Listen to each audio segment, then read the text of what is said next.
باتيه الأفران والمخابز من أبسط الوصفات اللي ممكن نعملها في البيت، كفاية نظافته وطعمه وريحته اللي يفتحوا النفس. هيطلع معاكم أحلى من الجاهز بطريقة بسيطة واقتصادية بدون زبدة توريق، وهعلمكم طريقة للتوريق سهلة جدا هتخليكم تعملوها على طول بكل بساطة. تعالوا نبتدي يلا بالمكونات والمقادير. هشتغل بنص كيلو دقيق، هيطلع كمية حلوة جدا. نص كيلو دقيق عليه ربع معلقة صغيرة ملح، معلقتين كبار سكر، ورشة صغيرة من البيكنج باودر، يعني على طرف المعلقة الصغيرة كده. معلقة كبيرة ممسوحة خميرة فورية، وهقلب كل المكونات الجافة مع بعض. فتحة صغيرة كده بقى في نص الدقيق نحط فيها المكونات السائلة. معايا بيضاية، هاخد البياض بتاعها على العجين وهخلي الصفار على جنب. 3 معالق كبار زيت نباتي، ممكن تستبدلوهم بزبدة عادي، بس انا قلت كفاية الزبدة اللي هنحطها جوه العجينة. ومعايا كوباية مية فترة، يعني ولا دافية ولا باردة. هنزل بالمية بتاعتي والم العجينة كويس جدا بالشكل ده. العجينة بتاعتي مش بتكون مرتبة قوي لان السوائل بتاعتها قليلة شوية. هغطي العجينة بتاعتي كويس واسيبها تخمر، مش لازم يتضاعف حجمها، انا المهم بس اشوف الخميرة بتاعتي شغالة وان العجينة بدأت تخمر. هاخدها بقى على طول اشتغل بيها على الكاونتر. رشة بسيطة كده من الدقيق وهفرد عليها العجينة بتاعتي علشان اعرف ان انا اقسمها نصين متساويين، مش هشتغل بيها كلها على بعضها، يعني نص هشيله على جنب دلوقتي علشان ما ينشفش واغطيه كويس، والنص التاني هبدأ اشتغل بيه. هكون محضرة 50 جرام من الزبدة اللينة، يعني بدرجة حرارة الغرفة كده، هطلعها من التلاجة قبلها بساعتين هتلاقوها لينة خالص. مش هقول نوع زبدة معين، اي نوع زبدة تكونوا بتستخدموه ليكوا ولولادكوا في البيت. هفرد النص الاول اللي انا بشتغل بيه على شكل مستطيل، وبعدين هبتدي ادهنه بالزبدة بتاعتي. باخد قطعة من الزبدة كده وبدهن جوه العجين، وبعدين هبتدي اقسم كده طولي 3 أو 4 اقسام، وبعدين هبدأ أطبق بقى. طريقة التطبيق بسيطة جدا وعملتها معاكم قبل كده. ببتدي كل قسم بطبقه على بعضه كده، واخده واحطه في القسم اللي بعده واطبق تاني على بعض بالطريقة دي لحد ما بخلص الأربع أقسام كلهم بالشكل ده.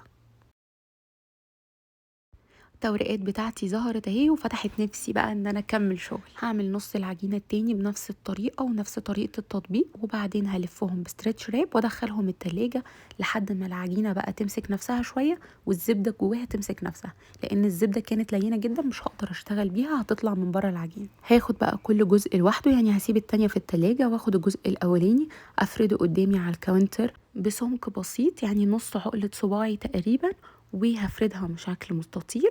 وهحط بقى اي حشوات نحبها. انا حطيت جبنه شيدر على جبنه موتزاريلا، ممكن انتوا تحطوا جبنه بيضه عادي جدا، اي نوع جبنه كريمي.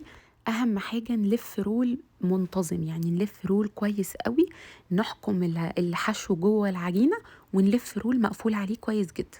هبتدي بقى اقطع قطع، نخلي بالنا ان هو هيكبر لسه وهياخد شكل اكبر من ده، فلو حابين نصغر الحجم شويه نصغره، يعني هو هيفرق في الحجم في الطول، لكن العرض كده كده خلاص هو على قد الرول اللي احنا عملناه بالظبط. هقطعهم بقى قطع متساويه بالشكل ده، وبعدين هرصهم في الصواني بتاعتي على ورقه زبده كده نظيفه، او مسحه زبده او زيت خفيفه خالص للصينيه، وهسيبهم يتخمروا تاني ويتضاعف حجمهم بالطريقة دي.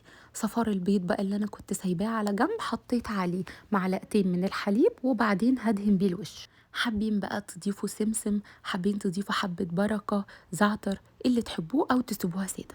هكون مسخنة الفرن كويس على درجة حرارة 200، الرف اللي فوق اللي في النص على طول علشان تتنفخ على طول وتورق من النص. لو حطيتها على درجة حرارة قليلة مش هتديني التورقات اللي انا عايزاها. بسيبها بقى تستوي كويس وتتحمر من الوش كمان. لو ما ادتنيش اللون اللي انا عايزاه هفتح الشوايه شويه صغيرين احمرها، وبتطلع بقى بالجمال والروعه دي باقل الامكانيات والتكاليف، وزبده مش كتير خالص، يعني مش مكلفه، بتقلب ريحة البيت وبتطلع أحلى وأجمل من الجاهزة وأنضف بكتير. الكمية دي من نص كيلو دقيق، تقدروا تضاعفوا الكميات وتعملوا كمية أكبر من كده وتحطوها في الفريزر وتطلعوها كأنكم لسه خابزينها من جمالها. شوفوا تورقاته من جوه قد إيه جميلة ومظبوطة جدا، الطبقة اللي بره محمرة ومقرمشة ومن جوه قطن حرفيا. أنا كده خلصت وصفة الباتيه بتاعنا النهاردة خلاص، متأكدة من سهولته وبساطته وحلاوته إنكم هتقوموا تجربوه.